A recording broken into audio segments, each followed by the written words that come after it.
ప్రియమైన దేవుని బిడ్డలారా, ఈ వీడియో చూస్తున్న మీ అందరికీ ఒక ప్రకటన. ఈ వీడియో ఒక 4-5 నిమిషాల పాటు బ్లర్గా ఉంటుంది, క్లారిటీ ఉండదు. అక్కడ ఫోన్ ప్రాబ్లం ఉంది, దయచేసి అందరూ గమనించాలని మనం చేస్తున్నాం. కొత్త ఫోన్ తీసుకోవడం కొరకు, క్లారిటీ కలిగిన ఫోన్ కొనడం కొరకు కూడా ప్రార్థన చేయండి. అందరికీ ప్రభువైన యేసుక్రీస్తు నామమున పేరిట వందనములు. Praise lord. సంఘ ప్రార్థనలో ప్రవేశించే మునుపు ఒక మాట జ్ఞాపకం చేసుకుంటూ వద్దాం. ఎజ్రా గ్రంథము 9వ అధ్యాయం. ఎజ్రా గ్రంథము 9వ అధ్యాయము. లాస్ట్ టైము సంఘ ప్రార్థనలో కొన్ని మాటలు జ్ఞాపకం చేసుకుంటూ వచ్చాం. ఎజ్రా గ్రంథము 9వ అధ్యాయం. ఎజ్రా గ్రంథము 9వ అధ్యాయంలో కొన్ని విషయాలు ఉన్నాయి, మనం జ్ఞాపకం చేసుకుంటూ వద్దాం. దేవుని యొక్క వాక్యాన్ని చూసినట్టు ప్రియులారా, ఎజ్రా గ్రంథం 9వ అధ్యాయము 9వ వచనంను ఒకసారి మనం జ్ఞాపకం చేసుకుని వద్దాం.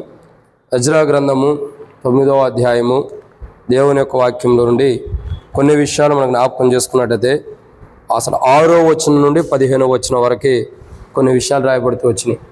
అయితే దీంట్లో మనం చూస్తున్నటువంటి ఒక మాట ఏంటంటే ప్రియులారా, 9వ వచనంలో ఒక మాట ఉంది. నిజముగా మేము దాసులమైతిమి, అయితే మా దేవుడు అయిన నీవు మా దాస్యంలో మమ్మల్ని విడవక పార్శిక దేశపు రాజు ఎదుట మాకు దయ కనపరిచి మేము తెప్పరిల్లినట్లుగా మా దేవుని మందిరమును నిలిపి దాని పాడైన స్థలమును తిరిగి బాగు చేయుటకును యోధా దేశమందును యెరూషలేము పట్టణమునందును మాకు ఒక ఆశ్రయం నిచ్చుటకు కృప చూపించితివి. కాబట్టి ఇక్కడ దేవుని యొక్క వాక్యాన్ని జాగ్రత్తగా గమనించినట్టయితే మరి 8వ వచనంలో కూడా ఒకసారి చదువుదాం. 8వ వచనం కూడా, అయితే ఇప్పుడు మా దేవుడు మా నేత్రములకు వెలిగించి మా దాస్యములో మమ్మను కొంచెము తెప్పరిల్ల చేయనట్లుగాను మాలో ఒక శేషం ఉండ నిచ్చున్నట్లుగాను తన పరిశుద్ధ స్థలమందు మమ్మను స్థిరపరచినట్టుగాను మా దేవుడైన యెహోవా కొంత మటుకు మా ఎడల దయ చూపి ఉన్నాడు. ఏం చేసి ఉన్నాడండి? కొంత మటుకు మా ఎడల దయ చూపి ఉన్నాడు. కాబట్టి ఇక్కడ దేవుని యొక్క ప్రజలు కానీ, ఎజ్రా శాస్త్రి కానీ, వీళ్ళందరి యొక్క జీవితాలు, వారు దేవుని సన్నిధి దగ్గరికి వచ్చినప్పుడు వారు దేవుని సన్నిధిలో ఉన్న పరిస్థితిని బట్టి మొరపెడుతున్నటువంటి అనుభవాన్ని మనం చూస్తూ వస్తున్నాం. ఈ అనుభవాన్ని చూసినట్టయితే ఎజ్రా ఇక్కడ ప్రార్థన చేస్తూ దేవుని సన్నిధిలో తాను ప్రార్థన చేస్తూ 8వ వచనం అంటాడు, మా దేవుడు అయిన యెహోవా చివర్లో కొంత మటుకు మా ఎడల దయ చూపి అన్నాడు. ఎంత మటుకండి? కొంత మటుకి మా దేవుడు మా ఎడల దయ చూపించడం ద్వారా గత సంఘ ప్రార్థనలో మనం జ్ఞాపకం చేసుకుంటూ వస్తున్నాం. దేవుడు కొంత మటుకు దయ చూపించడం ద్వారా మరి ఏం జరుగుతూ వచ్చినాయి అన్నవి, దాస్యంలో నుండి విడవక విడిపించాడు, రాజుల ఎదుట దయ కనపరిచాడు, రాజులకి దేవుని మందిరాన్ని నిలిపాడు, తిరిగి బాగు చేసుకోవడానికి పాడైన స్థలాన్ని సమకూర్చాడు, ఇంకా ఒక ఆశ్రయమునిచ్చుటకు కృప చూపించాడు దేవుడని మనం గత వారాలు మనం చూస్తూ వచ్చాం. ఇప్పుడు ఈ వారం మనం చూసేటటువంటి మాట ఏంటంటే, కొంత మేరకు దేవుడు మా ఎడల దయ చూపించాడు. రెండో రకంగా దేవుడు మా ఎడల కృప చూపించాడు. అంటే కొంత మేరకు దయ చూపిస్తేనే దాస్యంలో నుంచి విడిపించబడ్డారు, రాజుల ఎదుట దయ పొందారు, దేవుని మందిరాన్ని నిలుపుకున్నారు, తిరిగి బాగు చేసుకున్నారు, ఒక ఆశ్రయముగా దేవుడు ఉంటూ వచ్చాడు. కొంత మేరకు దయ చూపిస్తే సంపూర్ణమైన దయ మరి అక్కడ ఉండే ఇశ్రాయేలు ప్రజల మీద కానీ అక్కడ ఉన్న ప్రజల మీద ఎందుకు దేవుడు చూపించలేదంటే బైబిల్లో కొన్ని విషయాలు ఉన్నాయి. అంటే కొంత మటుకే దేవుడు దయ చూపించడానికి కారణాలు. ఎందుకంటే సంపూర్ణంగా దేవుడు దయ చూపించాల. ఎందుకు చూపించలేదు అని అంటే బైబిల్లో కొన్ని విషయాలు ఉన్నాయి. వాటిని మనం ధ్యానించే మునుపు ప్రభు నడిపించగలిగే చిన్న ప్రార్థన.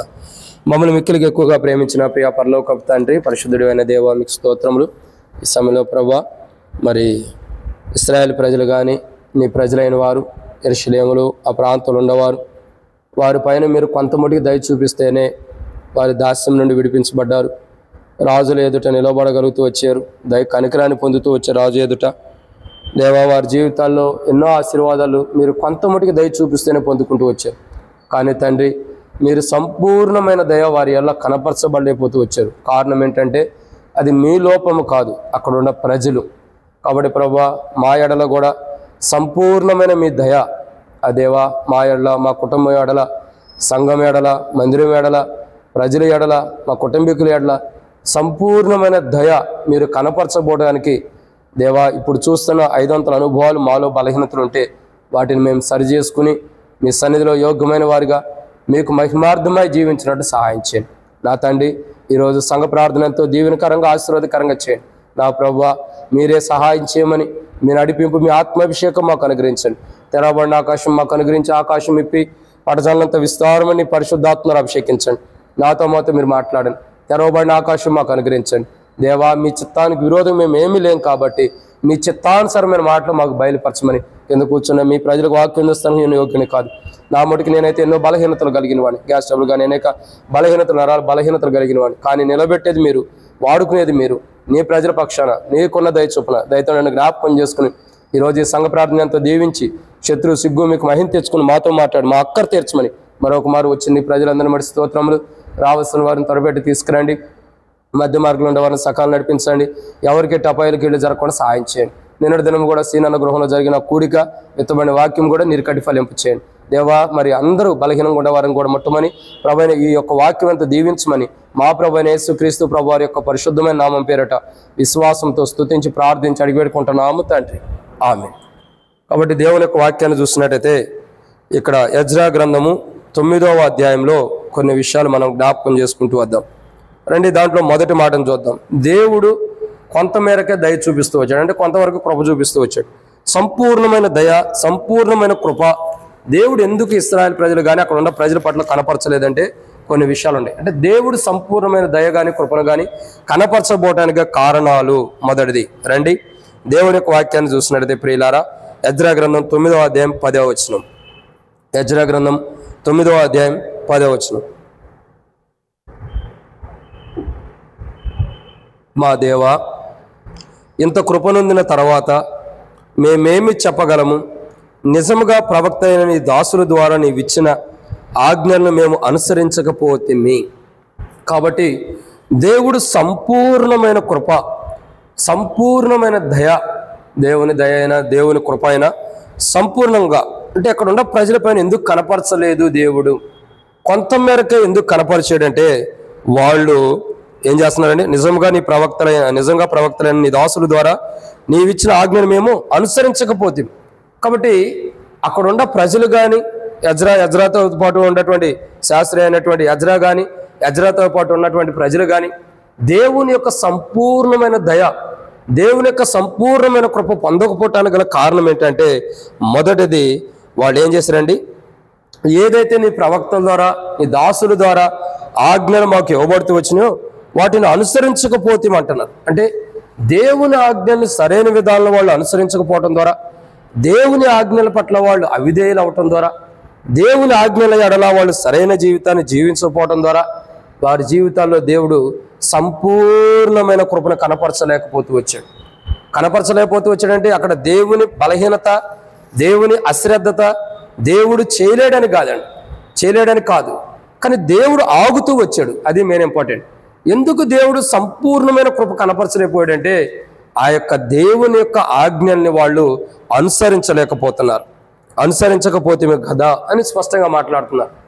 దేవుని కృపను కానీ దేవుని దయను కానీ ఒక విశ్వాసి, దేవుని బిడ్డ, రక్షణ మారుమోసు బాప్తిసం పొందినటువంటి బిడ్డ సంపూర్ణంగా దేవుని కృపను కానీ సంపూర్ణమైన దేవుని దయను కానీ పొందలేకపోవటానికి గల మొదటి కారణం ఏంటంటే ఇదే, దేవుని ఆజ్ఞల్ని అనుసరించకపోవటం. అంటే వాటి ప్రకారం వెళ్ళకపోవటం, వాటి ప్రకారం నడవకపోవటం. అంటే దేవుని ఆజ్ఞలు ఏవైతే ఉన్నాయో వాటి ప్రకారం మనుషులు ఏం చేయాలి? నడవాలి. అంటే దేవుని ఆజ్ఞ మనతో ఏం మాట్లాడుతుందో, ఏ ఆజ్ఞ అయితే మనతో మాట్లాడుతుందో ఆజ్ఞల ప్రకారం మనం ఏం చేయాలంటే నడుస్తూ ఉండాలి. ప్రతిరోజు కూడా దేవుడు మన కుటుంబ ప్రార్థన ద్వారా, వ్యక్తిగతమైన వాక్యం ద్వారా, డైలీ పోర్షన్ ద్వారా దేవుడు మాట్లాడతాడు. అంటే ప్రతిరోజు మనల్ని హెచ్చరిస్తాడు. ప్రతిరోజు తన వాక్యం ద్వారా, తన ఆజ్ఞల ద్వారా దేవుడు మనకు బయలుపరుస్తూ ఉంటాడు. మన జీవితంలో సంపూర్ణమైన దేవుని కృపను మనం పొందుకోవాలంటే మొదటిగా మనం చేయాల్సిన పని ఏంటంటే ప్రియులారా, మొట్టమొదటిగా ఏం చేయాలంటే దేవుని ఆజ్ఞలను అనుసరించాలి. ఎప్పుడైతే మనం దేవుని ఆజ్ఞల్ని సంపూర్ణంగా అనుసరిస్తామో, ఎప్పుడైతే దేవుని ఆజ్ఞల్ని పరిపూర్ణమైన విధానంలో అనుసరిస్తూ వస్తామో అప్పుడు దేవుడు మన ఎడల కూడా పరిపూర్ణమైన కృప, పరిపూర్ణమైనటువంటి దయని కనపరుస్తాడు.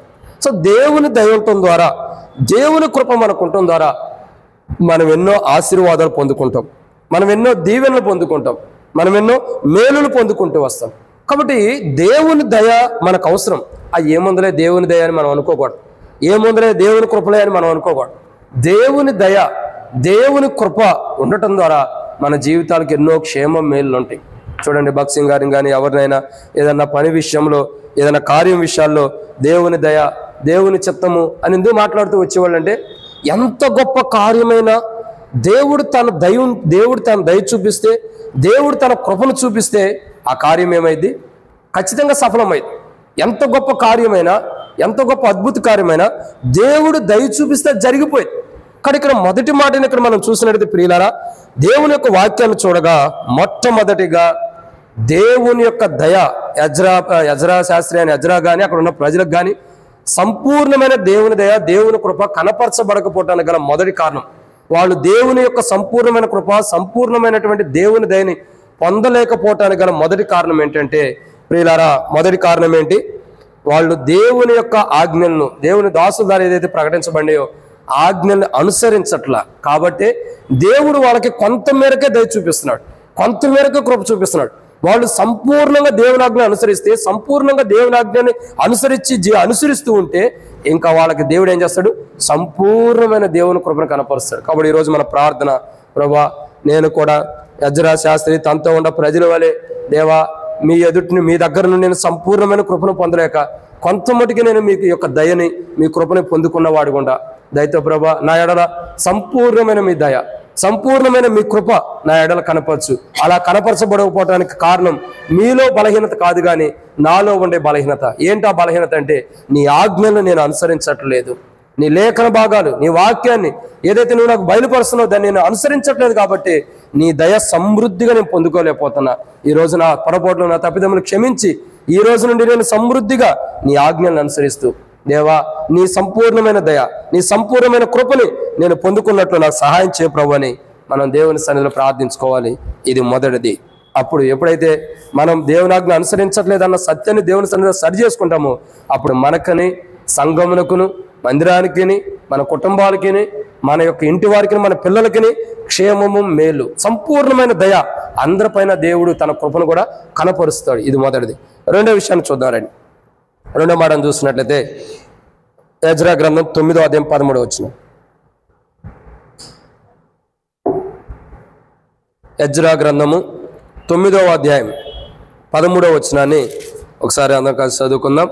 యజ్రా గ్రంథం 9వ అధ్యాయం 13వ వచనం. అయితే మా దుష్క్రియలను బట్టి, మా గొప్ప అపరాధములను బట్టి ఈ శ్రమలన్నీ మా మీదకు వచ్చిన తర్వాత మా దేవుడు అయిన నీవు మా దోషములకు రావలసిన శిక్షలో కొంచెమే మా మీదకు ఉంచి మాకు ఈ విధముగా విడుదల కలుగు చేయగా మేము నీ ఆజ్ఞలను మీరి.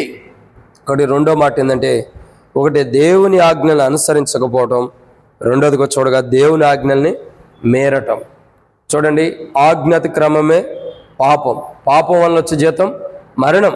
కాబట్టి ఇప్పుడు మనం చూస్తున్నమాట రెండోదిగా వారి జీవితాల్లో యజ్రా శాస్త్రి కానీ తనతో ఉన్నవారు వారి జీవితాల్లో వారు కొంతమేరకే దేవుని కృపను పొందుకోవటానికి కారణం ఏంటంటే దేవుని ఆజ్ఞల్ని మీరేరు. ఓ రకంగా చెప్పాలంటే బైబిల్ ప్రకారం పాపం చేసిన వారు ఉంటారు. ఎలా ఉంటారండి? పాపం అంటే వారు పాపం చేయటం ద్వారా దేవుని దయ వారి మీద సమృద్ధిగా కుమ్మరించబడాల, దేవుని కృప సమృద్ధిగా వారి మీదకి రాల.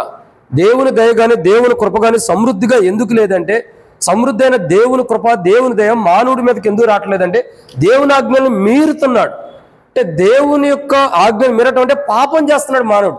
సో ఆదాము ఎలా దేవుని ఆజ్ఞను మీరాడో అదే రీతిలో దావీదు దేవుని యొక్క మాటలను, దేవుని యొక్క లేఖన భాగాలను, దేవుని చిత్తాన్ని మీరి ఎట్లా పాపం చేశాడో అదే రీతిలో ఇంకా అనేక మంది వారి జీవితాల్లో ఎలాగైతే దేవుని ఆజ్ఞను మీరుతూ వస్తున్నారో అలాగూ అంటే దావీదు అంటే 2వ సమూయేలు గ్రంథం 11వ అధ్యాయం మనం చూస్తూ వస్తాం బెత్షెబా విషయంలో. కాబట్టి ఇలాగూ ప్రతి మనిషి, ఎందుకంటే నిర్గమాకాండం 20వ అధ్యాయంలో నీ పొరుగు అని దేన్ని ఆశించకూడదన్నది, పొరుగు అని భార్య అనేది పొరుగు అనేది దేన్ని కూడా ఆశించకూడదన్నది. అంటే దావీదు రాజు ఆశించాడు, అంటే దేవుని ఆజ్ఞను మీరాడు. కాబట్టి దావీదు రాజు యొక్క జీవితంలో దేవుని ఆజ్ఞను మీరటం ద్వారా అక్కడ దేవుని కృప ఆపబడుతూ వచ్చింది, అక్కడ దేవుని దయ ఆగిపోతూ వచ్చింది. ఎప్పుడైతే దావీదు రాజు తనను తాను సరి చేసుకుంటున్నాడో, దేవుని దగ్గరకు వచ్చి సరి చేసుకోవడానికి ఇష్టపడుతున్నాడు, అప్పుడు దేవుని యొక్క కృప, దేవుని యొక్క దయ సమృద్ధిగా వచ్చి దావీదు రాజు సింహాసనమే పరలోక రాజ్యంలో కూడా దావీదు రాజు పేరుండేటట్టు దావీదు రాజు యొక్క సింహాసనం శాశ్వత కాలం నుండి శాశ్వత కాలం వరకు దేవుడు స్థిరపరిచిన వాడుగా ఉన్నాడు. కారణం ఏంటి? సరి చేసుకోవటం ద్వారా, చేసిన తప్పును సరి చేసుకోవటం ద్వారా. ఇక్కడ ఈ ఎజ్రా శాస్త్రి కానీ అక్కడ ఉన్నటువంటి ప్రజలందరూ కూడా వారి జీవితాల్లో వారు ఏం చేస్తున్నారంటే కొంత మేరకే దేవుని దయను పొందారు, కొంత మటుకే దేవుని యొక్క కృపను పొందుకుంటూ వచ్చారు. మరి సమృద్ధి అయిన కృప ఎందుకు పొందుకోలేకపోయారంటే, ఒకటి దేవుని ఆజ్ఞల్ని అనుసరించట్లేదు, రెండోదిగా దేవుని యొక్క ఆజ్ఞలను వారు మీరిన వారు ఉండాలి. ఎలా ఉండారండి? దేవుని ఆజ్ఞలు మీరారు అంటే వారి జీవితంలో ఆజ్ఞ అతిక్రమించారు. దేవుడు ఏది చేయొద్దన్నాడో, ఏది వద్దన్నాడో, ఏది చేయకూడదని చెప్పాడో ఆజ్ఞని మీరిన అనుభవంలో వారిలో ఉన్నారు. వారిలో ఉంది కాబట్టి వారు పాపం చేసిన వారు ఉన్నారు. అందుకే దేవుడు వాళ్ళ మీద ఎంతవరకు దయ చూపించాలో అంతవరకే చూపించాడు.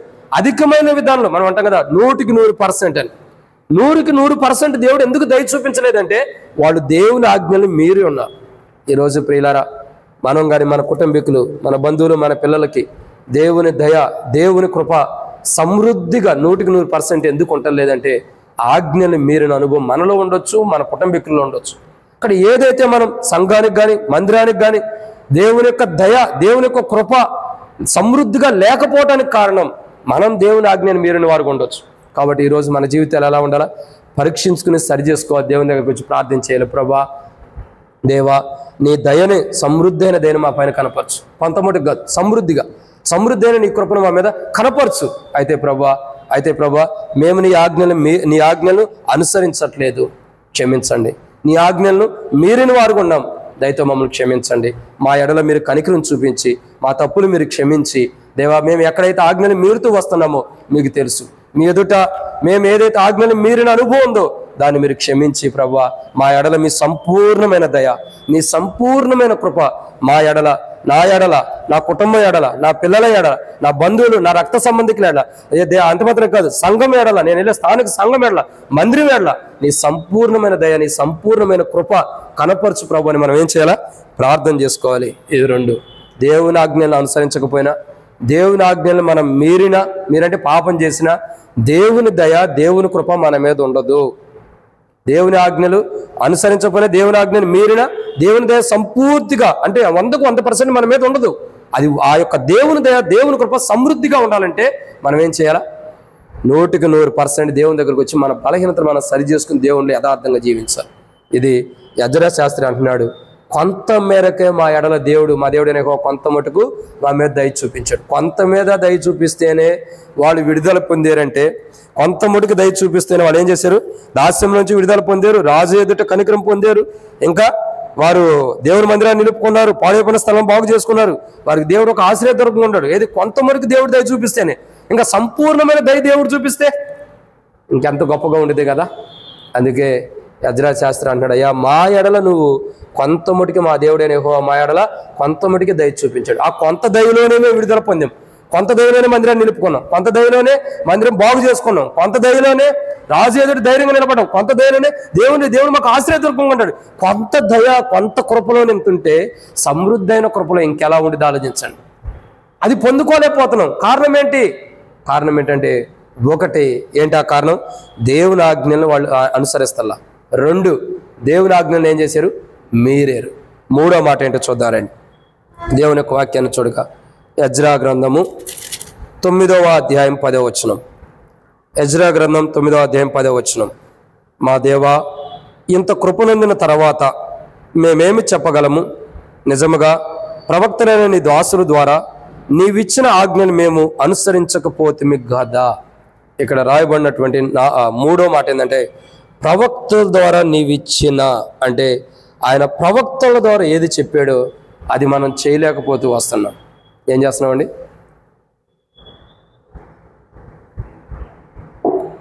ఆయన ప్రవక్తల ద్వారా, అంటే దేవుడు తన ప్రవక్తల ద్వారా ఏదైతే చెప్తూ వస్తున్నాడో, ఏది చేయమని చెబుతున్నాడో దాన్ని మనం చేయలేకపోతున్నాం. అందుకే మన జీవితాల్లో సంపూర్ణమైన దేవుని కృపను మనం పొందుకోలేకపోతున్నాం. దేవుని ప్రవక్తలు ఒక రకంగా చెప్పాలంటే అక్కడే రాయబడుతూ వచ్చింది, నీ దాసులు అని రాయబడుతూ వచ్చింది. ఏమని రాయబడుతూ వచ్చిందండి? నీ దాసులు అంటే దేవుని సేవకులు, దేవుని ప్రవక్తల ద్వారా దేవుడు ఏం చెబుతున్నాడో అది మనం చేయటం ద్వారా మనకి దేవుడు సమృద్ధైన దయ, సమృద్ధైన కృపను కనపరుస్తాడు. ఏం చేస్తాడు? సమృద్ధైన దయ, సమృద్ధైన కృపను కనపరుస్తాడు. ఈరోజు మన జీవితాల్లో లేదా మనకి, మన పిల్లలకి, మన కుటుంబాలకి, మన బంధువులకి, మన రక్త సంబంధికులకి, లేదా సంఘములకు, మందిరానికి దేవుడు సంపూర్ణమైన దయ, సంపూర్ణమైన కృప ఎందుకు కనపరచట్లేదంటే దేవుని దాసుని మాట మనం వినేది వెనకడుగేస్తున్నాం. దేవుని దాసుని మాట మనం వినలేకపోతున్నాం. ఎందుకంటే ఆ దినాల్లో ఎజ్రా ఎలాగైతే దేవుని సన్నిధిలో ప్రార్థించాడు, అయ్యా నీ దాసుల ద్వారా చెప్పిన మాటలు మేము వినకపోతేమి, నీ దాసుల ద్వారా పలికిన మాటలు మేము వినకపోతేమి, నీ దాసుల ద్వారా చెప్పబడిన మాటలు మేము వినకపోతేమి, కాబట్టి కొంతమటికి మేము దయ, కొంతమటికి కృపను కొంతమటికి దయ, కొంతమటికి కృపను మేము పొందుకోగలుగుతూ వచ్చాం, సంపూర్ణంగా మేము పొందుకోలేకపోతూ వచ్చాం. కాబట్టి ప్రియులారా, ఇక్కడ చూస్తున్నటువంటి మూడో మాట, దేవుని ప్రవక్తలు, దేవుని దాసులు అంటే ఏదైతే మనకు చెప్తున్నారో ఆ యొక్క మాటలను మనం ఏం చేయాలా, చక్కగా జాగ్రత్తగా మన హృదయంలో పెట్టుకోవాలి. ఆ మాటల ప్రకారం మనం జీవించాలి. అంటే తన ప్రవక్తల ద్వారా చెప్పే ప్రతి మాట హృదయం అనే పలక మీద మనం ఏం చేయాలా, రాసుకోవాలి. అలా రాసుకోలేకపోతున్నాం కాబట్టి హృదయం అనే పలక మీద ప్రవక్తల ద్వారా చెప్పబడే ప్రతి మాట మన జీవితంలో, మన కుటుంబ జీవితాల్లో, మన హృదయంలో లేదు. కాబట్టి దేవుని దయ కొంతమటికే మనం పొందుతున్నాం, దేవుని కృప కొంతమటికే మనం పొందుకుంటున్నాం.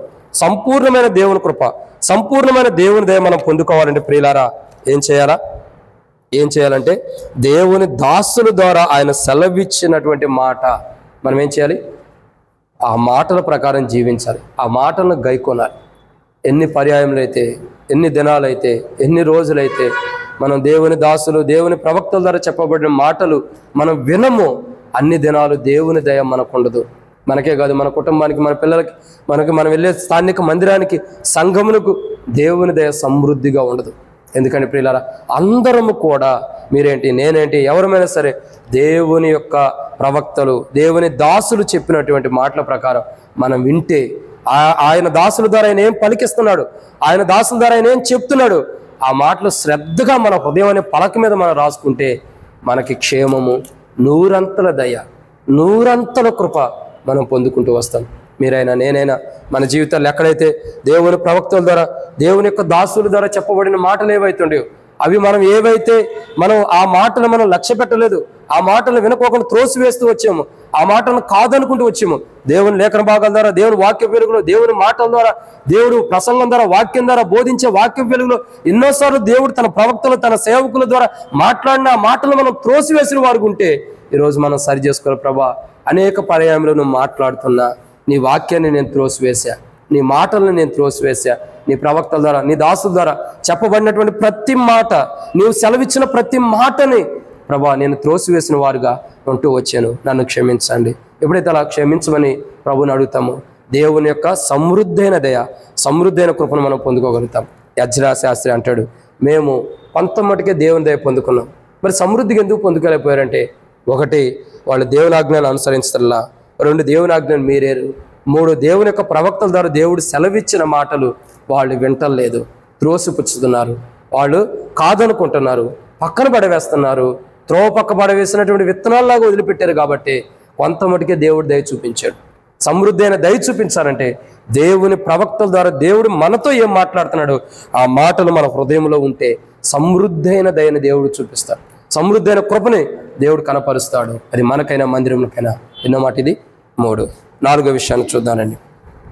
4వ మాటను చూసినట్లయితే ఎజ్రా గ్రంథం 9వ అధ్యాయం 14వ వచనం. ఎజ్రా గ్రంథం 9వ అధ్యాయం 14వ వచనం. ఈ అసహ్య కార్యములను జరిగించిన జనులతో సంబంధములు చేసుకొనిన ఎడల మేము నాశనమగు వరకు శేషమైనను లేకున్నట్లు, తప్పించుకొనుటకు సాధనమైనను లేకున్నట్లు నీవు కోపపడదు గదా. కాబట్టి ఇక్కడ మనం చూస్తున్న 4వ కోణం, దేవుని దయ, దేవుని కృప సమృద్ధిగా ఎజ్రా శాస్త్రి కానీ తనతో ఉన్నవారు కానీ ఎందుకు పొందుకోలేకపోయారు? దేవుని దయని కానీ దేవుని కృపను కానీ సమృద్ధిగా కొంతమటికి ఎందుకు పొందుకున్నారు, సమృద్ధిగా ఎందుకు పొందుకోలేకపోయారంటే వాళ్ళు ఈ అసహ్యమైన కార్యాలు చేసిన వారితో సంబంధాలు పెట్టుకున్నారంట. ఏం పెట్టుకున్నారండి? సంబంధం. ఇది దేవునికి ఇష్టం లేనటువంటి పని. చూడండి, ఈ అసహ్యమైన కార్యములను జరిగించిన జనులతో సంబంధములు చేసుకొనినా అంటే వారి జీవితాలు చేసుకున్న అనుభవాలు ఉన్నాయి. కాబట్టి ఎప్పుడు కూడా, అందుకే బైబిల్ ఉంది, విశ్వాసికి అవిశ్వాసతో పొత్తు ఎక్కడని బైబిల్ రాయబడుతుంది. విశ్వసించిన వాడు కలవరపడ్డని బైబిల్లో రాయబడుతూ వచ్చింది. అంటే అర్థం ఏంటి? ఒక విశ్వాసి మరొక అవిశ్వాసతో సంబంధాలు పెట్టుకోకూడదు. రక్షణ, మారు మనసు, పాప క్షమాపణ, బాప్తిసం లేనటువంటి వారితో సత్సంబంధాలు పెట్టుకోకూడదు. ఎప్పుడైతే ఆ సంబంధాలు మనం పెట్టుకుంటామో, ఎప్పుడైతే అట్టి సంబంధాలు మనం కలిగి ఉంటామో, అప్పుడు మన జీవితాలు ఏం జరుగుతూ వస్తాయి అంటే నష్టాలు తప్పక మేలు జరగవు. ఏం జరుగుతాయండి? నష్టాలు తప్పక మేలు జరగవు. కానీ ఈరోజు మన జీవితంలో మనం గమనించాల్సినటువంటి 4వ కోణం ఏంటంటే, ఎజ్రా శాస్త్రి ప్రార్థన చేస్తూ వస్తున్నాడు. అయ్యా, ఈ ప్రజలు కానీ మేము కానీ ఇలాంటి పరిస్థితిలో ఉన్నాం. అసలు ఎజ్రా శాస్త్రి ఆ స్థితిలో ఉండడానికి కాదు, కానీ అక్కడ ఉన్న ప్రజల గురించి మాట్లాడుతున్నాడు. ఏమని? ఈ అసహ్యమైన కార్యములు జరిగించిన జనులతో సంబంధములు. చూడండి, అసహ్యమైన కార్యాలు చేసేవారితో సంబంధాలు ఎందుకు ఉండాలా? ఆ సంబంధములే దేవుని యొక్క సమృద్ధైన కృప, దేవుని యొక్క సమృద్ధైన దయని పొందుకోకుండా ఆపేస్తుంది. దేవుని యొక్క సమృద్ధైన కృప, దేవుని యొక్క సమృద్ధైన దయని పొందుకోకుండా ఆపివేస్తూ వస్తుంది. మనం గత దినాల్లో 7 సంఘముల గురించి ధ్యానించినప్పుడు కూడా కొంతమంది ప్రజల గురించి మనం చూస్తూ వచ్చాం. వాళ్ళు పాలస్తీనా అంటే వారి జీవితాల్లో పాలస్తీనాలో పౌరసత్వం ఉంది, ఇజ్రాయెల్లో కూడా పౌరసత్వం ఉందన్న విధానాన్ని మనం గమనించుకుంటూ వచ్చాం. ఆ ప్రజలు వారి జీవితాల్లో వాళ్ళు ఎలా ఉంటూ వచ్చారండి? వారు చూడగా ఒక రకంగా చెప్పాలంటే దేవుని కుమారులు, నరుల కుమార్తెను వివాహం చేసుకున్న అనుభవం ఇశ్రాయేలు జీవితాల్లో ఉంది. కాబట్టి అదే మాట్లాడుతూ వస్తున్నాడు. దేవుడు సమృద్ధైన దయను ఎందుకు కనపరచట్లేదంటే ఇదే మెయిన్ కారణం. విశ్వాసి అవిశ్వాసితో పొత్తు లేదు, సత్సంబంధాలు ఉండకూడదు, రక్త సంబంధం అన్నది పెట్టుకోకూడదు. అంటే రక్త సంబంధం అంటే వేరే విధం కాదు. చూడండి, ఒక అవిశ్వాసి అయిన వ్యక్తికి ఒక విశ్వాసి అయినటువంటి సహోదరిని కానీ సహోదరుని కానీ వివాహం చేయకూడదు. చేయటం ద్వారా ఏం జరిగింది? ఒక రక్షణ లేని వ్యక్తికి, రక్షణ లేని సహోదరికి, రక్షించబడిన సహోదరునైనా సహోదరినైనా వివాహం చేసినప్పుడు అది దేవుని దృష్టిలో అయిష్టకరమైన పని. తద్వారా ఏం జరుగుద్దంటే దేవుని యొక్క సమృద్ధైన కృపని పొందలేదు. ఆ కుటుంబం ఏమైంది? దేవుని యొక్క సమృద్ధైన కృపని పొందలేదు. ఎప్పుడు కూడా సమృద్ధైన దయను కూడా పొందలేదు. కాబట్టి ప్రియులారా, ఒక మాట చెప్పాలంటే ఒకటి గుర్తుపెట్టుకోండి.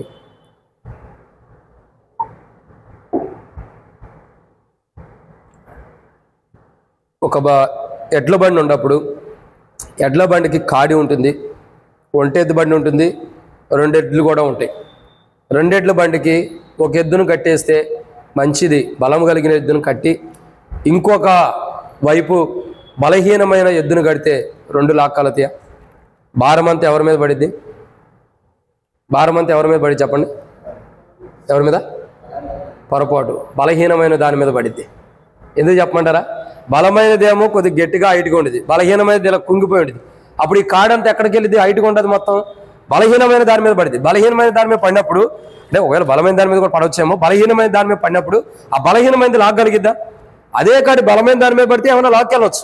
అంటే బలహీనమైనది లాగలేదు కాబట్టి అక్కడ కింద పడేసింది. అవిశ్వాసి జీవితం కూడా అంతే. తన యొక్క కాపురం కానీ, తన యొక్క కుటుంబం కానీ, తన యొక్క జీవితం కానీ, తను చేసే ప్రతి పనిలో కూడా విశ్వాసి అవిశ్వాసులతో సత్సంబంధాలు పెట్టుకోకూడదు. ఎప్పుడైతే పెట్టుకుంటాడో ఖచ్చితంగా తన నష్టాన్ని తను తెచ్చుకున్నట్టే. పెట్టుకునేటప్పుడు బాగుండేది, సత్సంబంధాలు తెచ్చుకునేటప్పుడు బాగానే ఉండేది. మొదట వివాహం చేసుకునేటప్పుడు చూడండి, అన్నీ బాగానే ఉంటాయి, ఏ లోపాలు లేవు, అన్నీ బాగుంటాయి. ఒకవేళ అబ్బాయిని మనం చేసుకున్నాం అనుకో, అన్నింటిని ఏమంటారు? మీ అమ్మాయి మందిరానికి వెళ్ళొచ్చు అంటాడు. అదే అమ్మాయిని మనం చేసుకున్నాం అనుకో, అమ్మాయి మందిరానికి వచ్చింది, పెళ్ళైన తర్వాత ఏమైంది అంటారు. ఆ తర్వాత అసలు 2 వారాలు 3 వారాలు కనపడతారు. 4వ వారం మెదక్కి వెళ్తారు, 5వ వారం హైదరాబాద్ వెళ్తారు, 6వ వారం గోల్కొండ పోర్టుకి వెళ్తారు, 7వ వారం చార్మినార్కి వెళ్తారు, 8వ వారం ఏమో గండిపేట వెళ్తారు. ఇక అయిపోయింది, అప్పటికే ఇక అక్కడికి అయిపోతూ ఉంటాయి. ఇంక ఇవన్నిట్లో బాగా ఇంకోటి మిగిలింది ఏంటది? అది ట్యాంక్ బండ్. ఇవన్నీ తిరిగి వస్తారు, నక్లెస్ రోడ్. ఇవన్నీ టైం అయిపోయింది. ఇక దేవుని సన్నిధి అన్నది మెల్లమెల్లగా దూరం అయిపోతూ వచ్చింది. కానీ అందుకే బైబిల్ అంటుంది కదా, దేవుని బిడ్డలయ్యుండి, దేవుని యొక్క రక్త సంబంధికులయ్యుండి, ప్రభు యొక్క స్వరక్తం ద్వారా కడగబడిన వారు అయ్యుండి కూడా ఒక అన్యులతో కానీ, రక్షణ లేని వారితో కానీ సత్సంబంధాలు అన్నది కరెక్ట్ అయినది కాదు. సంబంధములు ఉండకూడదు. ఎప్పుడైతే ఆ సంబంధాలు అంటే మామూలుగా పలకరించుకోండి, అన్న బాగున్నావా ఏంటి, ఈ పలకరించుకోవచ్చు. ఈ బంధాలు కాదు నేను అంటాను, వివాహ బంధాలు ఇలాంటివి మనం పెట్టుకోకూడదు. వీటి ద్వారా ఏం జరిగిద్దండి? దేవుని కృప, దేవుని దయని మనం పోగొట్టుకుంటాం. ఇప్పుడు చెప్పండి, ఇశ్రాయేల్ ప్రజలైనా యూదులైనా ఎజ్రా శాస్త్రి ప్రార్థన చేస్తుంది ఎవరి కోసం? అక్కడున్న ప్రజల కోసమే కదా. వాళ్ళు ఎలాంటి వారు? చూడండి 14 వచనం, ఈ అసహ్యమైన కార్యము జరిగించిన జనులతో ఎవరితో సంబంధాలు పెట్టుకున్నారు? అసహ్యమైన కార్యాలు జరిగించిన జనులతో సంబంధాలు అంట. మామూలు వాళ్ళతో సంబంధాలు కాదండి, మామూలుగా ఉండేటటువంటి ప్రజలతో సంబంధం కాదు, విశ్వాసులతో సంబంధాలు కాదు, దేవుని ప్రజలతో సంబంధాలు కాదు. అసహ్యమైన కార్యాలు ఎవరు చేస్తారో వాళ్ళతో సంబంధాలు పెట్టుకున్నారంట. ఎంత విషాదం! ఎంత బాధాకరమైన విషయం. అందుకే దేవుడు వారికి కొంతమేరకే కృపను చూపించాడు, కొంతమేరకే దయను చూపించాడు. సమృద్ధైన దయ, సమృద్ధైన కృప దేవుడు ఎందుకు చూపించలేదంటే వాళ్ళు అసహ్యమైన కార్యములు చేసిన వారితో సంబంధాలు కలిగిన అనుభవాలు ఉన్నాయి, సంబంధములు కలిగిన అనుభవాలు ఉన్నాయి. కలిగిన ఎడల అని అంటున్నాడు, అంటే కలిగి ఉన్న అనుభవాలు కూడా ఉన్నాయి. కాబట్టి ఎంతమంది బైబిల్లో చూడండి, ఎవరంటే సొలొమోను చూస్తున్నాం. సొలొమోను యొక్క జీవితాన్ని చూడండి. మొదటి రాజుల గ్రంథంలో మనం చూసినట్టు 11వ అధ్యాయంలో ఏం జరుగుతూ వచ్చింది సొలొమోను యొక్క జీవితం. సొలొమోను అన్య స్త్రీలతో సంబంధం పెట్టుకున్నాడు, అన్యులతో సంబంధం పెట్టుకుంటూ వచ్చాడు. తద్వారా అసహ్యమైన కార్యాలు చేస్తూ వచ్చాడు. దేవుని యొక్క సన్నిధి ఉండి కూడా దాన్ని విడిచిపెట్టి దేవునికి విరోధంగా బలిపీఠాలు కట్టిన చోట బలులు అర్పిస్తూ వచ్చాడు. బలిపీఠాలు కట్టిన అనుభవాల్లో కూడా వచ్చిన వాడుకుంటాడు ఎవరు? సొలొమోను. కారణం ఏంటి? అసహ్యమైన కార్యాలు. అంటే దేవునికి విరోధంగా అసహ్యమైన కార్యాలు ఎవరు చేస్తారో వాళ్ళతో సొలొమోను సంబంధం పెట్టుకోవడం ద్వారా తన జీవితానికి రావాల్సిన ఇంకా చాలా ఆశీర్వాదాలు ఉన్నాయి. షేబాదేశపు రానే వచ్చి తన యొక్క జ్ఞానాన్ని చూస్తూ వచ్చిందంటే ఎంత ఎంత ఆశీర్వాదం దేవుని ద్వారా పొందాడు. మరి ఇంకెందుకు పొందలేకపోతూ వచ్చాడంటే ఇక దొరికింది దొరికినట్టుగా అన్యులతో సావాసం పెట్టుకున్నాడు, బంధాలు పెట్టుకున్నాడు. కాబట్టి సొలొమోను యొక్క జీవితంలో ఏం జరుగుతూ వచ్చింది? దేవుని దృష్టి అసహ్యమైన కార్యాలు చేసేవారితో సంబంధాలు పెట్టుకున్నాడు. కాబట్టి సొలొమోను ఏమవుతూ వచ్చాడు? దేవుని కృపని సమృద్ధిగా పొందలేకపోతూ వచ్చాడు. ఈరోజు మన జీవితాల్లో మనం కూడా అలాంటి అనుభవం ఉంటే, ఒక అన్యులతో సావాసం, అన్యులతో సత్సంబంధాలు మనమైనా మన పిల్లలైనా పెట్టుకోవడానికి కానీ పెట్టుకున్నా కానీ మనం ప్రయత్నిస్తే నష్టపోయేది మనమే. దేవుని కృప మన మీద సమృద్ధిగా ఉండదు, దేవుని దయ మన మీద సమృద్ధిగా ఉండదు. కాబట్టి అసహ్యమైన కార్యాలు చేసే వారితో సంబంధాలు ఏవైతుండేవో వాటిని రాత్రికాల సమయంలో ప్రభు యొక్క సన్నిధిలో సంఘ ప్రార్థనలో దేవుని మందిరానికి వచ్చి వాటిని తెగ్గొట్టుకున్నాం. ప్రభా, లేవీయులు చూడండి ఏం చేస్తూ వచ్చారు. ఆడ కొంతమంది ప్రజలు బైబిల్ ఏం చేస్తూ వచ్చారా? ఎవరైతే అన్య స్త్రీలని వ్యర్థమైన వారిని వివాహం చేసుకున్నారో అటువంటి వారు అందరూ కూడా పరిత్యాగ పత్రికలు ఇచ్చి విడుదల పొందిన వారుగా ఉంటారు. అంటే నేనేమంటానంటే అట్లా మీరు విడాకులు తీసుకోమని కాదు నేను చెప్తాను. ఎందుకంటే అట్లా వద్దు అనుకుంటూ వచ్చారు. మోషే చెబుతూ వచ్చాడు, లేదంటే ప్రజలు చెబుతూ వచ్చినప్పుడు ఆ ప్రజలు చెప్పిన విధానం ప్రకారం ప్రజలు చేస్తూ వస్తున్నారు. కానీ ఇక్కడ మనం గమనించాల్సింది ఏంటంటే మోషే అయినా ఎవరైనా చెప్పిన రీతిలో చేస్తున్నారు. ఎందుకంటే ప్రియులారా, మనము అసహ్యమైన కార్యాలు చేసేవారితో సంబంధం ఉండకూడదు. అది వివాహ సంబంధం ఉండకూడదు. క్రియల్లో కూడా అసహ్యమైన కార్యాలు చేసే సంబంధాలు ఉండకూడదు. కొంతమంది సంబంధాలు ఉంటాయి, అసహ్యమైన కార్యాలు చేయడానికి సంబంధాలు ఉంటాయి. ఈరోజు మనం దేవుని దగ్గరికి రావాలి. దేవా, నేను ఒకవేళ మనం చేసినా చేయకపోయినా మనకు తెలియదు, దేవుని తెలుసు. ప్రభా, నేను నీ దృష్టిలో అసహ్యమైన కార్యాలు చేసి ఉంటే, నేను నీ దృష్టిలో అసహ్యమైన కార్యాలు చేసి ఉంటే కదా చేస్తున్నాను. ఏవేవైతే అసహ్యమైన కార్యాలు నీ దృష్టిలో ఉండేవో ప్రభా, అసహ్యమైన కార్యాలు చేసేవారితో ఏదైతే నేను సంబంధం కలిగి ఉన్నానో ఆ విషయమై దేవా, ఆ విషయాన్ని బట్టి నా మీద సమృద్ధైన దయ, సమృద్ధైన నీ కృపను కనపరచలేకపోతూ వచ్చావు. దయతో నన్ను క్షమించు. నేను ఎవరితో అయితే అసహ్యమైన కార్యాలు చేసేవారితో సంబంధం ఉందో దాన్ని రాత్రికాల సమయంలో తొలగించి ప్రభా, దేవుని బిడ్డలతో దేవునితో సావాసం కలిగి ఉంటూ నీ ఆశీర్వాదాలు పొందుకునేవాడిగా నన్ను, నా కుటుంబాన్ని దేవా నన్ను సిద్ధపరచు ప్రభని నీవు నేను మనమందరం కూడా ప్రార్థన చేసుకుందాం. అప్పుడు దేవుని యొక్క కృప, దేవుని యొక్క దయ సమృద్ధిగా కనపరచబడిద్ది. ఇది 4వ విషయం. 5వ మాటను చూద్దాం రండి ముగించుకు మునుపు. ఎజ్రా గ్రంథం 9వ అధ్యాయం 15వ వచనం. ఎజ్రా గ్రంథం 9వ అధ్యాయం 15వ వచనం ఒక మాట రాయబడుతుంది. ఎజ్రా గ్రంథము 9వ అధ్యాయం 15వ వచనం. యెహోవా, ఇశ్రాయేలీయుల దేవా, నీవు నీతిమంతుడివై ఉన్నావు. అందువలననే నేటి దినమున ఉన్నట్లుగా మేము శేషించి నిలుచుచున్నాము. చిత్తగించము. మేము నీ సన్నిధిని అపరాధములను గనుక నీ సన్నిధి నిలుచుటకు అర్హులము కామని ప్రార్థన చేసి తిని. ఎవరు ప్రార్థన చేస్తున్నారు? ఎజ్రా. ఏమని ప్రార్థన చేస్తున్నాడు? నీ సన్నిధిని నిలుచుటకు అర్హులము కాము. కాబట్టి వారి జీవితాల్లో దేవుని ప్రజలైనా ఇశ్రాయేలు ప్రజలు కానీ అక్కడ చేరువచ్చినటువంటి ప్రజలు కానీ వారి జీవితాలు ఎలా ఉంటాయంటే, 1, దేవుని యొక్క ఆజ్ఞల్ని అనుసరించట్లేదు. 2, దేవుని ఆజ్ఞల్ని మీరేరు. 3, ఏం చేస్తూ వచ్చారు? దేవుని ప్రవక్తలు, దేవుని దాసులు ద్వారా, దేవుని సేవకుల ద్వారా చెప్పబడే మాటలకి లక్ష్య పెడతలా. ఏదైతే దేవుడు సెలవిచ్చాడో ఆ మాటలు వింటలా, హృదయంలో పెట్టుకోవట్లా. 4, ఏం జరుగుతూ వచ్చిందండి? అసహ్యమైన కార్యములు చేసేవారితో సంబంధాలు కలిగి ఉంటారు. కాబట్టి దేవుడు కొంతమేర కృపను చూపించాడు. సమృద్ధైన దయ, సమృద్ధైన కృపను కనపరచలేకపోతూ వచ్చాడు. కొంతమేరకే దయను కనపరిచాడు. ఇంకా 5వదిగా కొంతమేరకే దయ ఎందుకు కనపరిచాడు, సమృద్ధికి ఎందుకు కనపరచలేదంటే 5వ మాట, దేవుని సన్నిధిలో నిలిచే జీవితాన్ని వాళ్ళు పోగొట్టుకున్నారు. ఎందుకంటే అపరాధులుగా ఉంటూ వచ్చారు. వారి జీవితాన్ని చూడండి, అర్హతని క్షమించండి, దేవుని సన్నిధిలో ఉండే అర్హతను పోగొట్టుకున్నారు. ఇక్కడ ఏమంటాడు? ఎజ్రా ప్రార్థన చేస్తూ వచ్చాడు. ఏమని ప్రార్థన చేస్తున్నాడు? మేము నీ సన్నిధిని అపరాధులము కనుక నీ సన్నిధిని నిలుచుటకు అర్హులము కామని ప్రార్థించదని. ఎజ్రా ఏమని ప్రార్థన చేస్తున్నాడండి? ప్రజలందరి పక్షాన తాను ఒక్కడే ప్రార్థన చేస్తున్నాడు. మేము అపరాధులము, మేము నీ సన్నిధిలో నిలుచటానికి కూడా అర్హులము కాము. అయ్యా, నీ సన్నిధిలో నిలిచే అర్హత మాకు లేదు, నీ సన్నిధిలో ఉండే అర్హత మాకు లేదు. ఎందుకంటే అంత అపరాధములు చేసిన వారు గుండా, అన్ని అపరాధములు మేము చేసిన వారు గుండా, అంటే దేవుని సన్నిధిలో ఉండే అర్హతనే వాళ్ళు పోగొట్టుకునే అంత అపరాధములు వాళ్ళు చేశారు. అన్ని అపరాధములు వాళ్ళు చేశారు కాబట్టి దేవుని కృప వాళ్ళకి ఎంత ఇవ్వాలన్న దేవుని చిత్తం ఉందో వాళ్ళ జీవితాన్ని బట్టి అంత ఇచ్చాడు. అందుకే మనం అంటాం, ఒక మాట ఇక్కడ ఉంది, ఏమని? కొంతమేరకే మా దేవుడైన యెహోవా మా ఎడల కొంతమేరకే దయ చూపించను అన్నాడు కదా. కొంత ఎందుకు చూపించాడు, మిగతా ఎందుకు చూపించలేదు? కొంత మటుకే ఎందుకు చూపించాడు, మిగతా ఎందుకు చూపించలేదంటే అసలు విషయాలు ఉన్నాయి. ఏంటి అని అంటే రండి. ఒకటి, వాళ్ళు ఆజ్ఞలు అనుసరించట్లా. రెండు, మీరేరు. మూడు, సేవకులు కానీ ప్రవక్తలు కానీ దేవుని దాసులు కానీ చెప్పిన మాటల యందు, దేవుడు పలికిచ్చిన మాటల యందు లక్ష్యం ఉంచట్లా. నాలుగు, వాళ్ళు ఏం చేస్తూ వచ్చారు? అసహ్యమైన కార్యాలు చేసేవారితో సంబంధాలు కలిగి ఉంటారు.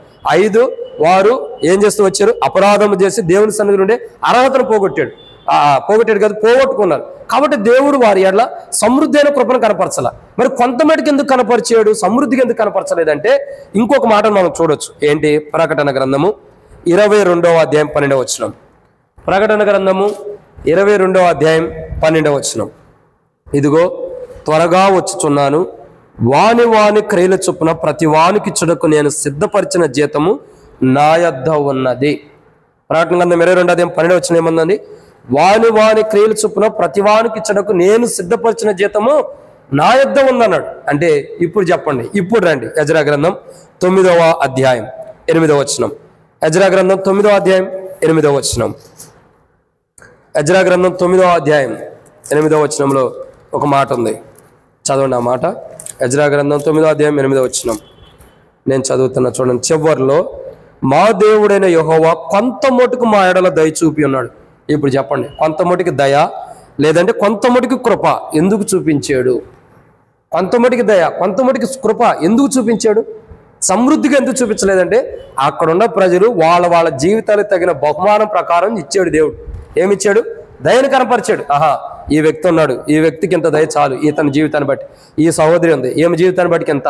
ఈ సహోదరుడు ఉన్నాడు, ఏమి జీవితాన్ని బట్టి. ఈ సహోదరి ఉంది, ఏమి జీవితాన్ని. అంటే ఇశ్రాయేలు ప్రజలందరూ వాళ్ళ జీవితాలను బట్టి దేవుడు వాళ్ళకి ఏం చేశాడు? కొంతమటికే దయ చూపించాడు. ఇప్పుడు చెప్పండి, దేవుడు కొంతమటికి దయ చూపించడానికి కారణం ఏంటి? వాళ్ళ క్రియలు బాగోల. మేం చెప్పాలంటే అది, వాళ్ళ క్రియలు బాగోలే. ఎలా ఉండే వాళ్ళ క్రియలు? ఒకటి, దేవునాజ్ఞలు దేవునాజ్ఞలు అనుసరిస్తల్లా. రెండు, దేవునాజ్ఞలు మీరిపోతున్నారు. మూడు, దేవుని ప్రవక్తలు అంటే దేవుని దాసులు, దేవుని సేవకుల ద్వారా సెలవిచ్చిన మాటను అసలు లక్ష్య పెడతల్లా, వింటల్లా, హృదయంలో పెట్టుకోవట్లా. నాలుగు, అసహ్యమైన కార్యములు చేసే వారితో సంబంధాలు కలిగి ఉన్నారు. ఐదోదిగా అపరాధములు చేసి దేవుని సన్నిధి నుండి అర్హతను కూడా పోగొట్టుకున్నారు. కాబట్టి దేవుడు ఏం చేశాడు? ఈ 500 అనుభవం కలిగిన వారికి వారి జీవితాన్ని బట్టి, వారి క్రియలను బట్టి వారికి ఏం చేస్తూ వచ్చాడు? దయను కనపరుస్తూ వచ్చాడు. ఎవరన్నా అలాంటి వాళ్ళు, తొందరపాటు కలిగిన వాళ్ళు వచ్చి అడగొచ్చు దేవుణ్ణి, దేవా మరి పలానా సహోదరుడికి పలానా సహోదరికి ఎంతో ఎక్కువ కృపనిస్తున్నావు, మరి నాకెందుకు ఆయనకి ఇచ్చినంత కృప నాకు ఇవ్వట్లేదంటే, అయ్యా ప్రకటన గ్రంథం 22వ అధ్యాయం 12వ వచనం ఏముంది? వాని క్రియలు చొప్పున. అంటే నీ జీవితాన్ని బట్టి, నీ క్రియాపూర్వకమైన జీవితాన్ని బట్టి ఎంతే నీకు దయ వచ్చింది. ఇక రాదు. ఇక నువ్వు ఇంకా ఎక్కువ జీవితాన్ని, మంచి జీవితాన్ని, ఎక్కువ క్రైస్తవ జీవితాన్ని, ఎక్కువ విశ్వాసం, ఎక్కువ ప్రార్థన జీవితం, ఎక్కువగా చేసిన తప్పులు సరి చేసుకునే జీవితం ఉంటే ఇంకెక్కువ దయ వచ్చిద్ది. నువ్వు ఎంత సరి చేసుకుంటావో, ఎంత దాచిపెట్టుకుంటున్నావో అంతవరకే నీకు ఇస్తుంది కృప. ప్రకటన గ్రంథం 22:12 స్పష్టంగా చెబుతుంది, వాని క్రియల చొప్పున. ఇది ఎజ్రా గ్రంథం 9వ అధ్యాయం 8వ వచనం చివరిలో ఎజ్రా శాస్త్రి అంటాడు కదా, మా దేవుడైన యెహోవా కొంత మేరకు మా ఎడల దయ చూపాను. అంటే కొంత మేరకు దయ ఎందుకు చూపించాడు? ఆ మనుషులు వాళ్ళ క్రియలను బట్టి, వాళ్ళ క్రియలకు తగినంత ఫలం, ఎంత క్రియలు చేశారో అంత క్రియను బట్టి వాళ్ళకి ఏం చేశాడు? దేవుడు దయను కనపరిచాడు. అంటే సమృద్ధైన క్రియలు వారిలో లేవు, సమృద్ధైన జీవితం వారిలో లేదు.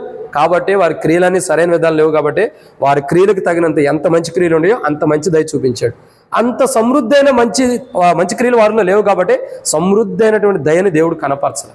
ఈరోజు మనం గమనించాలి. దేవుని సన్నిధికి వస్తున్నాం, సంఘ ప్రార్థనకు వచ్చాం.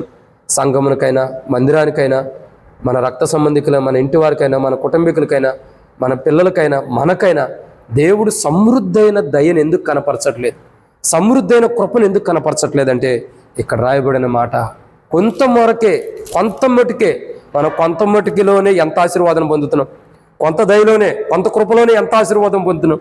ఇంకా సమృద్ధైన దయ, సమృద్ధైన కృప దేవుడు కనపరిస్తే ఇంకెంత ఆశీర్వాదాలు ఉంటాయి చూడండి ప్రియులారా.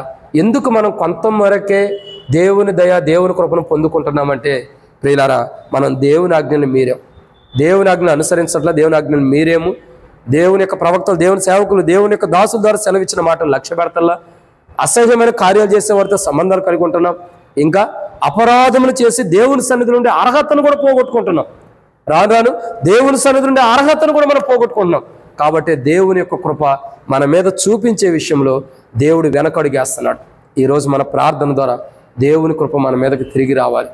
చూడండి, మొదటి రాజుల గ్రంథంలో, మొదటి సమయాల గ్రంథం 2వ అధ్యాయం 3వ అధ్యాయంలో దేవుని యొక్క మహిమ దేవుని ప్రజల్ని విడిచిపెట్టి వెళ్ళిపోయిందా లేదా? మొదటి సమయాల గ్రంథం మనం చూసినట్టయితే ఈ వాక్యాన్ని ధ్యానించడం కానీ చదువుకుని ప్రార్థనలో ప్రవేశిద్దాం. మొదటి సమయాల గ్రంథము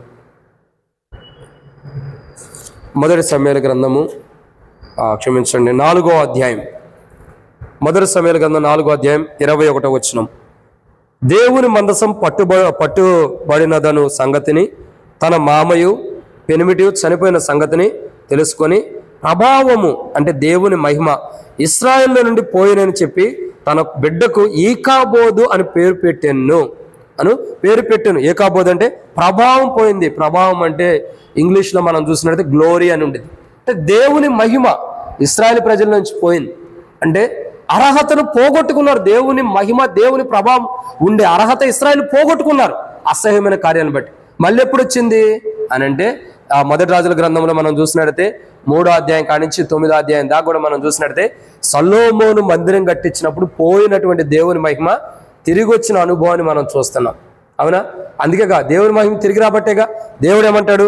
మొదటి రాజుల గ్రంథము 9వ అధ్యాయం, మొదటి రాజుల గ్రంథం 9వ అధ్యాయం 3వ వచనం. మొదటి రాజుల గ్రంథం 9వ అధ్యాయం 3వ వచనం. అతనితో ఇలాగు సెలవిచ్చెను, అతనితో సొలొమోనుతో. ఎప్పుడు? దేవుని మహిమ తిరిగి వచ్చినప్పుడు ఏమంటున్నాడు? దేవుని మహిమ తిరిగి వచ్చిన అనుభవం ఉన్నప్పుడు ఏమంటున్నాడు అంటే, నా సముఖమందు నీవు చేసిన ప్రార్థన విన్నపములు నేను అంగీకరించుతుని, నా నామం అక్కడ సదాకాలం ఉండుటకు నీవు కట్టించిన ఈ మందిరమును పరిశుద్ధపరిచి ఉన్నాను. నా దృష్టి నా మనసును ఎల్లప్పుడూ అక్కడ ఉండును. ఏమంటున్నాడండి? నా దృష్టి నా మనసు ఎల్లప్పుడూ అక్కడ ఉండును. మొదటి సమయాల గ్రంథం 4వ అధ్యాయం 21వ వచనంలో పోయినటువంటి దేవుని మహిమ, దేవుని దృష్టి, దేవుని యొక్క ప్రభావం, దేవుని యొక్క కను దృష్టి ఇప్పుడు ఎక్కడికి వచ్చింది? మొదటి రాజుల గ్రంథం 9వ అధ్యాయం 3వ వచనంలో చూడగా సొలొమోను మందిరం కట్టించగానే పోయినటువంటి దేవుని మహిమ తిరిగి మరలా వచ్చేసింది. తిరిగి దేవుని మహిమ రావటం ద్వారా ప్రజలందరూ కూడా సంతోషంగా దేవుని ఏం చేస్తున్నారు? ఘనపరుస్తున్నారు, ఆరాధిస్తున్నారు. ప్రియులారా, ఈరోజు మన ప్రార్థన కూడా ఇలాగే ఉండాలి. ప్రభా, నేను నీ సన్నిధిలో ఉండే అర్హతను పోగొట్టుకున్నా. దేవా, నా మీద ఉండే నీ దృష్టి, నీ మనసు, నీ ఆలోచనలు అన్నిటిని పోగొట్టుకున్నా. ప్రభా, నన్ను క్షమించు. నువ్వు నన్ను పరిశుద్ధపరిచావు, నువ్వు నన్ను పవిత్రపరిచావు. అయినా అపరాధములు చేసి నీ సన్నిధి నుండి అర్హతని నేను పోగొట్టుకున్నా. అపరాధములైన, దోషములైన ఏంటి? చేయవలసినవి చేయకపోవటమే అపరాధములు, దోషములు. కాబట్టి అవన్నిటి నా జీవితంలో ఉండే. కాబట్టి ప్రభా, అర్హతను కోల్పోయా. నీ సన్నిధి నుండి అర్హత, నీ సన్నిధిలో నుంచి వెలివేయబడినటువంటి స్థితిలోకి నేను వచ్చేసా. ఉండే అర్హతను పోగొట్టుకున్నా. నేనైనా, నా కుటుంబం అయినా, నా పిల్లలైనా, నా రక్త సంబంధికుల బంధువులు, స్నేహితులు ఎవరైనా సరే, నా తోటి విశ్వాసులైనా సరే, నీ సన్నిధిలో ఉండే అర్హతను మేము పోగొట్టుకున్నాం. ఎందుకంటే అపరాధములు చేసిన అపరాధములు మమ్మల్ని క్షమించి మా మీద ప్రభా నీవు కొంత మటుకైన కృపను కాదు, కొంత మటుకైన దయను కాదు, సమృద్ధైన దయ, సమృద్ధైన కృపను మాకు కనపరచు ప్రభు అని మనం ఏం చేయాలా? ప్రార్థన చేయాలి. ఎప్పుడైతే దేవుని యొక్క సమృద్ధైన కృప, దేవుని యొక్క సమృద్ధైన దయ కొరకు మనం ప్రార్థన చేస్తాము, మనం చేసిన తప్పులు ఏవైతే ఉండేవో, మన క్రియలు ఏవైతే ఉండేవో, దేవుని ఆజ్ఞను అనుసరించిన క్రియలు ఏవైతే ఉండేవో, దేవుని ఆజ్ఞ మీరిన క్రియలు ఏవైతే ఉండేవో, దేవుని సేవకులు, దేవుని యొక్క ప్రవక్త, దేవుని యొక్క దాసులు చెప్పిన, దేవుని దాసులు పలకించిన మాటలు ఏవైతే ఉండేవో వాటిని మనం వినకపోతూ వచ్చాము. ఆ క్రియలు కానీ, ఇంకా అసహ్యమైన క్రియలు చేసే వారితో సంబంధాలు కానీ, ఇంకా చూడగా అపరాధం చేసి దేవుని సన్నిధిలో ఉండే అర్హత పోగొట్టుకున్నటువంటి క్రియలు కానీ ఏవైతే ఉన్నాయో వాటన్నిటి విషయమై మనం దేవుని దగ్గరకు వచ్చి సంఘ ప్రార్థనలో ప్రార్థించినప్పుడు ప్రభు ఇవన్నీ నాలో ఉండే, వీటిని తీసివేసి నీ సమృద్ధైన దయ నా పైన, నా పిల్లల పైన, నా కుటుంబం పైన, నా బంధువుల స్నేహితుల పైన, నేను వెళ్ళే స్థానిక సంఘం పైన, మందిరం పైన సమృద్ధైన దయను కనపరచు ప్రభు అంటే మన తప్పును మనం ఒప్పుకున్నప్పుడు సొలొమోను ఒక మాట్లాడాడు, అయ్యా ఈ మందిరం తట్టు తిరిగి నీ పేరు పెట్టబడిన ప్రజలు తమను తామును తగ్గించుకుని తమ పాపాలు ఒప్పుకున్నప్పుడు నీవు వారి పాపమును క్షమించమని సొలొమోను ప్రార్థన చేస్తూ వస్తాడు. ఈ రాత్రి మనం దేవుని వైపు తిరిగి, ప్రభా దేవుని ఆజ్ఞల్ని అనుసరించలేదు మీరే, దేవుని ఆజ్ఞల్ని అనుసరించలేదు, దేవుని ఆజ్ఞలు మీరే, ఈ దాసులు చెప్పిన మాటలు పెడచెవిని పెట్టే ప్రభా అసహ్యమైన కార్యం చేసే వారితో సంబంధాలు కలిగి ఉండా, ప్రభా అపరాధం చేసి నీ సన్నిధి నుండి అర్హతను పోగొట్టుకున్నా. ఇట్టి క్రియాపూర్వకమైన జీవితం నాలో ఉంది కాబట్టి నా క్రియాపూర్వకమైన జీవితాన్ని బట్టి నా ఎడలను దయ చూపిస్తూ వచ్చావు, కొంతమటికి నీ కృపను కనపరుస్తూ వచ్చావు. కానీ ఈరోజు సమృద్ధైన దయ, సమృద్ధైన కృప నాకు కావాలి దేవా. ఎజ్రా శాస్త్రి అంటున్నాడు 9వ అధ్యాయం 8వ వచ్చిన ఎజ్రా గ్రంథంలో, ప్రభా ఎజ్రా శాస్త్రి అంటున్నాడయ్యా కొంత మేరకే నువ్వు మా ఎడల దయ చూపించావు, కానీ మా ఎడల కూడా కొంత మేరకే, ఎందుకంటే మేము కూడా ఇశ్రాయేలు ప్రజల్లాగా, యూదులాగా, అక్కడ ఉన్న ప్రజల్లాగా మేము కూడా తప్పులు పొరపాటు చేసిన వారమే, వాటిని ఒప్పుకుంటున్నాం. సమృద్ధైన దయ, సమృద్ధైన కృప నా పట్ల, నా పిల్లల పట్ల, నా కుటుంబం పట్ల కనపరచు ప్రభా. ఈ మందిరం పట్ల, అలశాద్య పట్ల కనపరచు. అంత మాత్రమే కాదండి, శాశ్వతమైన కృపను కనపరచు ప్రభా.